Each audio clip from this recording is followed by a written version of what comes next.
Amigos, e Gilmar Mendes manda avisar que não vai voltar atrás de sua decisão liminar, monocrática, que destruiu a lei de impeachment e fez uma grande blindagem em torno deles. Na verdade, com uma canetada só, Gilmar Mendes fez duas coisas extremamente graves no Brasil, no Bastil. Gilmar Mendes tornou todos eles, inclusive ele próprio do STF, inalcançáveis. Ou seja, nada atingirá os ministros. Eles poderão tudo de agora em diante, porque eles não poderão sofrer impeachment. Na prática é isso que vai acontecer. De outro lado, Gilmar Mendes também conseguiu revogar a existência do Senado Federal. Pronto. Que lindo, hein? Foi muito lindo. Agora, a repercussão do day after. Um dia depois, as instituições continuam no D4 para o Gilmar Mendes e nós todos também, enquanto população, não é? E a Janja? Cadê a Janja? A Janja sumiu, hein? Muito bem. Mas o Gilmar Mendes, houve um jogo de cena em que o Imbecias, enquanto advogado-geral da União, empregadete do Lula, entrou com um requerimento para o Gilmar Mendes reconsiderar a decisão. É claro que foi um jogo de cena. Um dia depois, nós estamos vendo uma declaração do Gilmar Mendes que diz o seguinte: a lei caducou. Entenderam? A lei caducou, essa lei era de 1950, caducou, não caducou condição nenhuma. Eu tenho dito que caducou foi a moral do brasileiro. O que caducou foi a resistência do brasileiro. A decência do país caducou. Vejam, as pessoas têm dito, a forma como Gilmar Mendes fundamentou essa decisão, simplesmente ele quis e pronto. É uma indecência, gente. É uma indecência. Querem mais indecência? O senador do PL, partido de Bolsonaro, Portinho, meu Deus, olha que Senado é esse. Portinho, Cleitinho, Birosquinha, Biscatezinho, tá de brincadeira com a minha cara? O senador Portinho, de suposta direita do Rio de Janeiro, disse que o Gilmar Mendes, antes de publicar a decisão, o Gilmar Mendes já havia mostrado a ele a minuta dessa decisão. E o Portinho ficou caladinho. E que proximidade de alcova é esta do senador Portinho, o galinho do Rio de Janeiro, com o Gilmar Mendes, para o Gilmar Mendes andar lhe mostrando as minutas de suas decisões antes de publicá-las. Então, veja, é uma combinação de coisas horrorosas. O naufrágio do Brasil é como a queda de um avião. Sempre é um conjunto de causas. O Brasil está afundando, naufragando, não é só porque um ajuntamento de homens destemidos e maus tomaram o poder de assalto. Também isso, mas não só isso. Quem se diz de direita, quase 100% das vezes não é. Também está esperando apenas uma oportunidade para tirar um naco da democracia e transformar em alguns dinheiros em causa própria.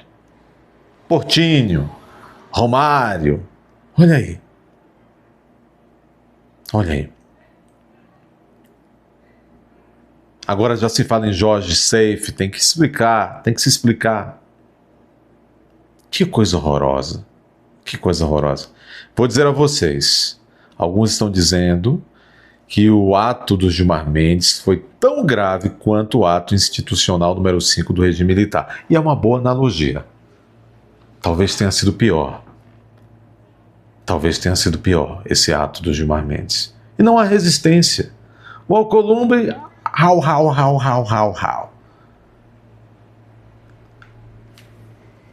O Hugo Mota, presidente da Câmara, disse: temos que buscar um equilíbrio. O jornalismo, com algumas... O consórcio de mídia, foi sócio do STF nessa empreitada de tomada do poder. Agora é difícil se descolar. Eu dizia o quê? Vocês estão comigo há quase 3 anos. Eu dizia. Dizia ou não dizia? Digam aí. Eu dizia o quê? Imbecis. que nesse momento estão do lado do regime. Todo o regime, toda a democratura, no segundo e no terceiro momento, devoram os seus primeiros colaboradores. O que está começando a acontecer? Nós já estamos partindo para o terceiro momento da democratura e ela está devorando os seus primeiros colaboradores. E vai piorar. Viu, mídia? Vai piorar. Não é gozado o Gilmar Mendes, uma figura caquética, descendo o reino nos brasileiros da institucionalidade. A população está anestesiada. Se dizia que hoje já tem uma tal do início de uma paralisação, está tendo neca de capixeriba de paralisação.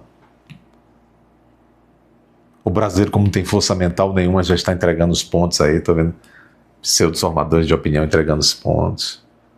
Meu Deus, e se o Trump estivesse sendo pragmático e jogado a toalha, tal? Há essa possibilidade sim. Né? Eu vejo cada idiota falando. Não, porque sabe, tal, o Eduardo, o Paulo Figueiredo, eles conseguiram convencer Trump que o brasileiro ama Bolsonaro. Isto não é sobre amor, tontos. Isto era para ter sido sobre resistência. Uma população, instituições terem resistido ao avanço de um totalitarismo de toga que já nos colocou a todos vulneráveis, desprotegidos, diante de homens insanos. Ponto. Vamos ver. Vamos fazer aqui uma leitura panorâmica da ordem do dia sobre esse tema nefasto. Olha aqui, querem ver? Aliás, nós estamos no dia em que veio aí à tona denúncias, testemunhas dizendo na CPMI do INSS que o filho do Lula, Lulinha, que fugiu para a Espanha, está morando na Espanha, vinha recebendo mesada de 300 mil reais do careca do INSS, dinheiro dos velhinhos. E também havia recebido no primeiro momento 25 milhões. Que bom, né? Gilmar diz que lei do impeachment caducou. E como ele é bonzinho, gente, não está escrito em lugar nenhum. A lei não foi revogada nem expressa, nem implicitamente. A lei não caducou coisa nenhuma. Estão artimanha do Gilmar Mendes. Está fazendo um jogo de linguagem.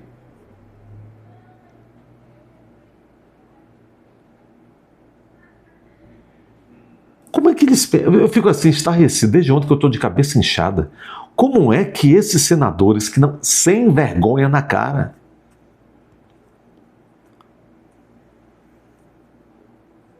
eles não estão entendendo o que está acontecendo? Como é que esses senadores entregam o próprio poder legislativo dessa maneira para esses caras?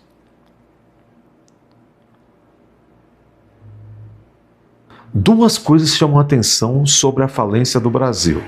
Ministros da Suprema Corte governando o Brasil na mão grande, que denota desespero, e a fraqueza, a não resistência do outro lado.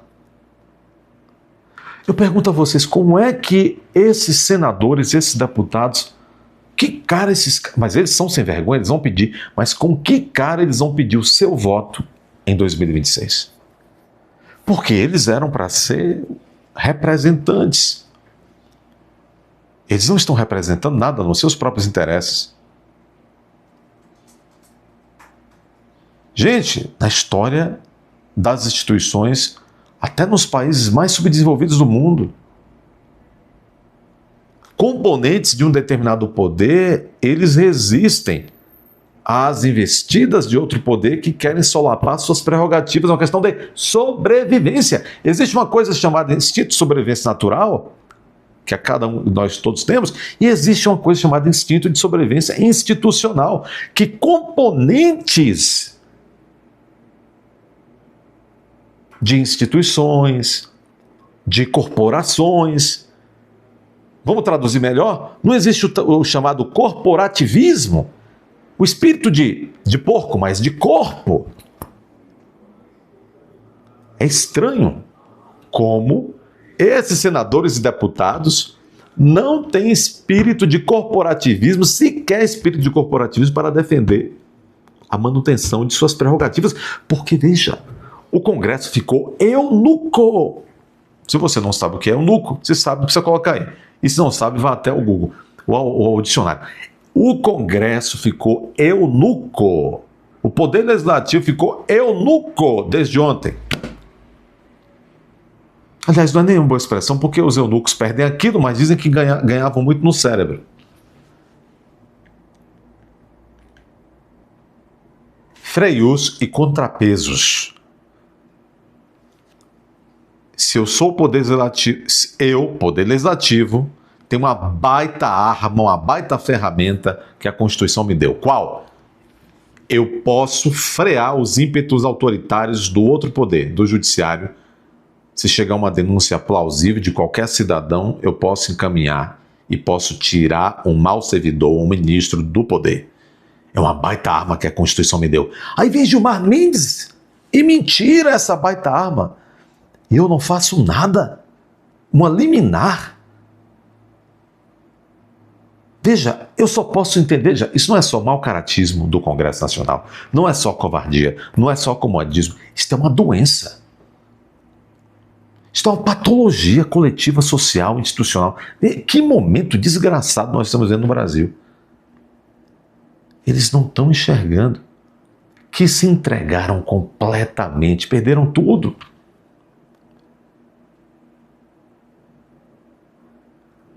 Qualquer FDP inteligente aproveitaria o momento que o Brasil está vivendo. Imagine, admitamos, e eles são, admitamos que a maioria esmagadora desses componentes do Congresso são FDP, desonesto, tudo que não presta, que estão na mão do Supremo já há décadas e tal. Mas eles aproveitariam o caldo de cultura do momento para fazer uma reviravolta, para recolocar o STF dentro da Constituição. Por mais salafrários que os membros do Legislativo sejam, se esperava nesse momento um instinto de sobrevivência institucional, um espírito de corporativismo, um espírito de resistir a isso, questão de sobrevivência, e não estamos vendo. Então eu só posso chegar à conclusão que nós estamos vivendo uma patologia coletiva. A patologia institucional é muito mais profunda do que nós imaginávamos. Eles não reagem.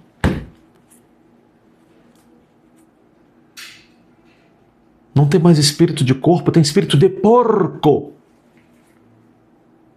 Gilmar diz que lei do impeachment caducou e nega blindar o STF. Não estou blindando, eu estou fazendo bem.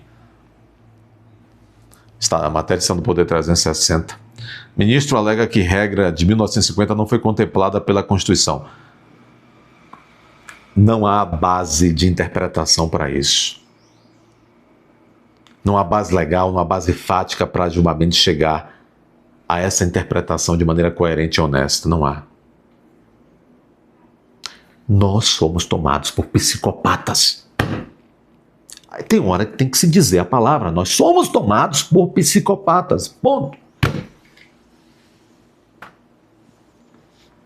O Cláudio Humberto é um grande jornalista, um dos poucos sérios que tem nesse país. Aliás, nesse país é difícil encontrar gente séria. Em todos os segmentos há uma carência de gente séria. Gilmar muda a lei para proibir o cidadão de pedir, inclusive, seu impeachment. Julgando em causa própria. Mas ele aprendeu na escola do professor Xandão. Gente, as ações terríveis, inclusive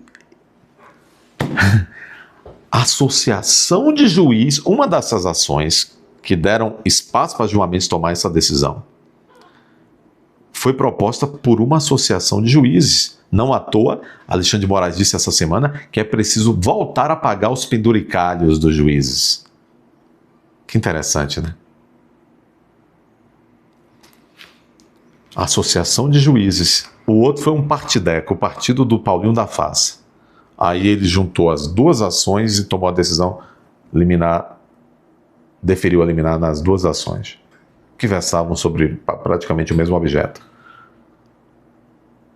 Mas até as ações não pediam que Gilmar Mendes apontasse que somente o PGR fosse o legitimado para propor ação de impeachment. Como é que isso se deu?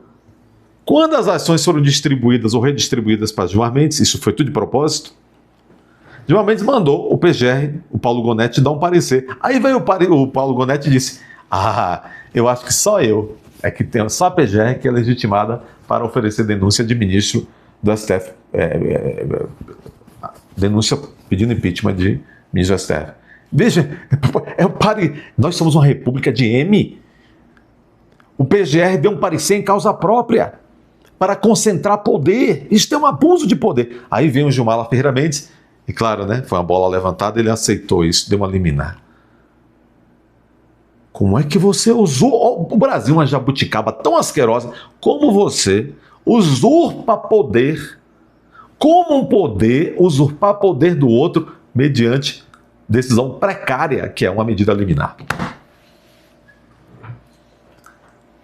Então você sabe o que na verdade, sabe o que aconteceu?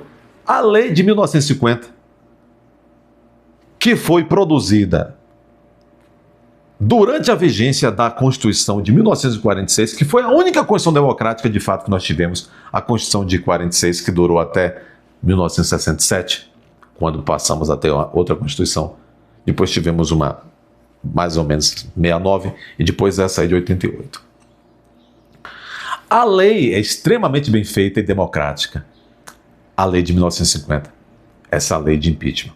Perfeita. Não aconteceu nada ao longo do tempo, nem mesmo o surgimento da Constituição de 88, que nós, enquanto juristas, possamos defender tecnicamente que a Constituição de 88 revogou, ou como falamos, não recepcionou a lei de 1950. Não há incompatibilidade axiológica, ou seja, valorativa alguma. Não há incompatibilidade histórica alguma. Não há incompatibilidade lógica alguma. Não há incompatibilidade teleológica de finalidade da lei com aquilo, com o programa da Carta de 88 alguma. Ou seja, você admitir que a Constituição de 88 abraçou e pode conviver institucionalmente perfeitamente com a lei de impeachment de 1950, admitir isso não é anomalia nenhuma. Ao contrário, anomalia é esse sujeito que tomou essa decisão nas coxas.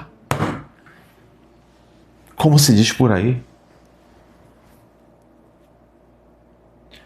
A velha lei democrática, perfeita, a lei de impeachment, já em 1950, quando feita, disse o seguinte, por isso que eu digo que ela é amplamente democrática, maravilhosamente democrática. Qualquer cidadão do povo, vendo e observando que o ministro do STF praticou um ato de responsabilidade que podem ser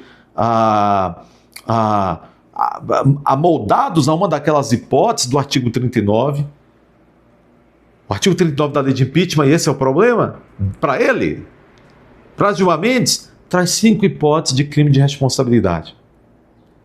5 possibilidades, se o ministro praticar uma daquelas ali, praticou o crime de responsabilidade, e um cidadão, qualquer cidadão, olha que democrático, maravilhoso, até Gilmar Mendes chegar com essa liminar, qualquer cidadão podia protocolar um pedido de impeachment no Senado contra o ministro do STF. Agora não, olha que elitista, olha que oligarcas, olha que aristocratas,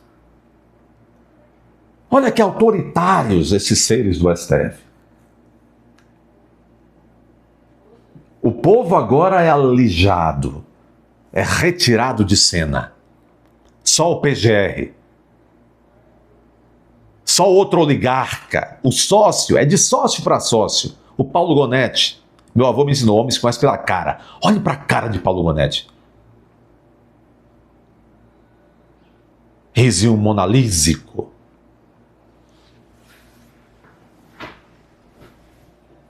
Deram um golpe no povo.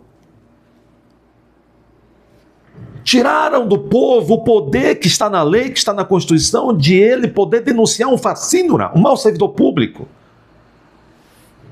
Pronto. Quem é honesto, quem tem boa vontade está vendo isso. Olha aqui, o grande jornalista Cláudio Humberto, com seus mais de 70 anos de idade, com seus mais de 50 anos de jornalismo, homem íntegro, que tem a minha admiração. Olha aqui, olha. Recomendo até o Diário do Poder do Cláudio Humberto. Não é Poder 360, não. O Diário do Poder do Cláudio Humberto. Olha aqui, ó. Gilmar muda a lei para proibir o cidadão de pedir impeachment de ministro da STF, inclusive o dele próprio. Julgou em causa própria. Mas num país onde a mulher de um ministro pode advogar numa causa que tramita no gabinete do ministro, o filho, a filha, o genro de um ministro pode fazer a mesma coisa. E não é assim, a lei não permitiu. Nós tínhamos as hipóteses de impedimento na lei federal, como devia ser. Aí veio decisão. E tudo isso quando? Nesse maldito governo que começou. É a era do terror no Brasil. A esculhambação no Brasil.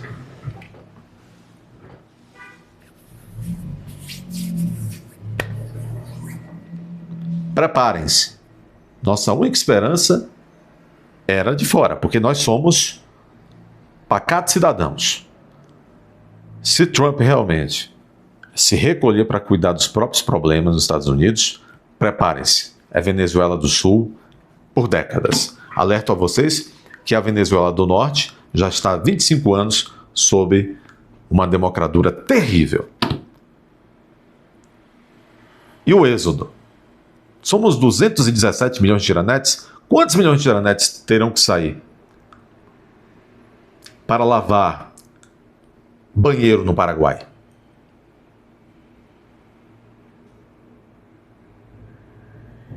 Um povo, outro dia quem disse isso, o próprio advogado do Trump, um povo que não defende a sua própria democracia, é um povo que merece ser escravizado.